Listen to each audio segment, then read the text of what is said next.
So when it comes to modifying the display of an entity or content types, we've looked at field layout and layout builder.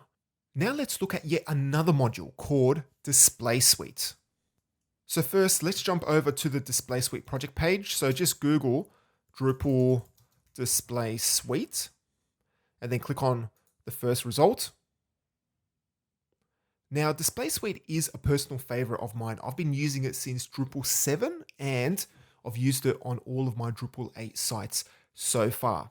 And it is a very powerful module, especially for site builders. It allows you to select a layout and then you can add fields into those layout regions, the same as you would with field layout, but it offers way more functionality, which you will learn about in this video. Now, maybe a year from now, Layout Builder will be at a point where I don't need Display Suite, but at this point in time, I do think Display Suite just gives you way more functionality around how the markup is generated than Layout Builder, especially if you're building a Drupal site where you have to match the markup to some type of style guide.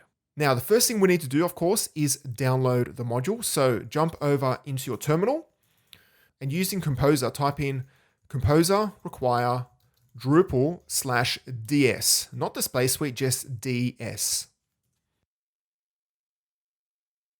Now let's jump over to our site and let's just close this tab because it's no longer required. And let's go to Extend and search for Display Suite and simply check Display Suite and click on Install.